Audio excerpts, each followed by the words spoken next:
Hey friends, tonight we are going on a little time-traveling adventure. Close your eyes, get comfortable, maybe dim the lights. Imagine the soft hum of a fan or the quiet rhythm of your breathing. And now, picture yourself drifting thousands of years back in time, all the way to the golden sands of ancient Egypt, a land of pyramids, pharaohs, and gods who seem to be watching every move you made. But here's the thing, behind the treasures, behind the golden masks, life was far from easy. In fact, if you were dropped into ancient Egypt for just one day, chances are you wouldn't last very long. The day begins long before you're ready. There's no alarm clock, but there doesn't need to be. The sun itself is enough. By dawn, the sky explodes with blinding light. And unlike today, you don't have curtains to pull shut, or an air conditioner humming in the corner. Instead, you're lying on a rough straw mat, covered by a thin linen sheet that feels more like a suggestion than a blanket. The heat. It's instant. The moment your eyes open, the desert sun is already pressing down on you like a heavy stone.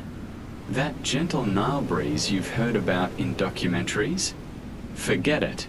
It died a few thousand years ago, probably buried under the same sand you're sweating into now. By the time you stumble outside your mud brick hut, the air is already pushing 90 degrees. And this is just the morning. Your linen tunic sticks to your skin, almost useless against the blazing light. Ancient Egyptians did have protective oils, but unless you're wealthy or work in a temple, you're not getting any of it. Your best option: smear on a little mud, or if you're really desperate, crocodile dung. Neither feels like a luxury spa treatment. And remember, in this world, the heat isn't just uncomfortable, it's holy. The sun god Ra is said to be watching. The hotter it gets, the stronger his power. So if you feel like you're roasting alive, well, that's not suffering. That's a compliment. The Nile, lifeline and hazard. Soon enough, you need water. Everyone does. And that means heading to the one place that gives Egypt life, the Nile River. You smell it before you see it. Imagine a mix of fish, mud, and swampy decay.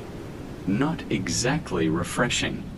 The banks are buzzing with flies and frogs. And the water itself? Let's just say it's less.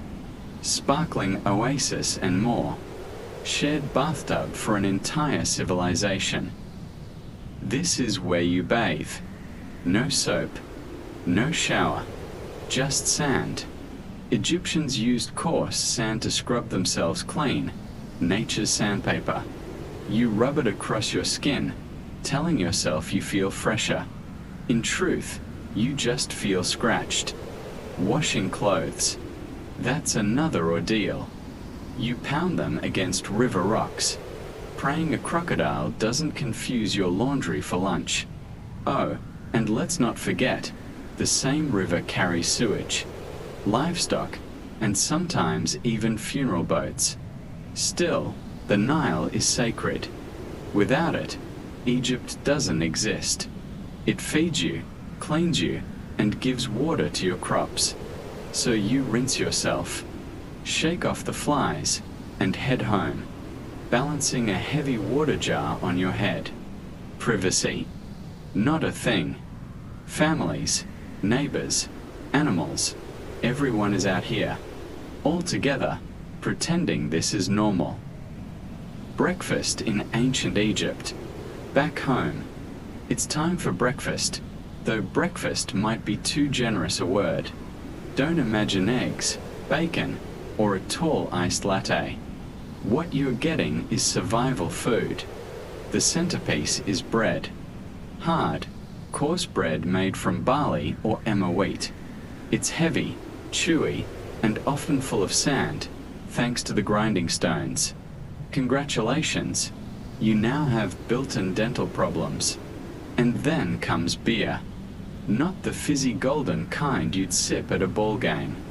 Egyptian beer was thick, cloudy, and lukewarm, basically drinkable bread.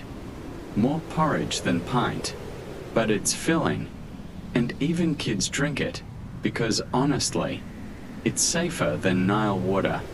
If you're lucky, really lucky, you might get an onion, a few dried dates, maybe even a small fish if someone caught one.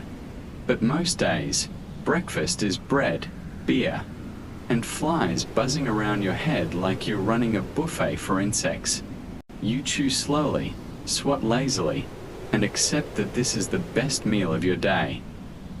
The rest of the day, a glimpse. And remember, the day has only just begun.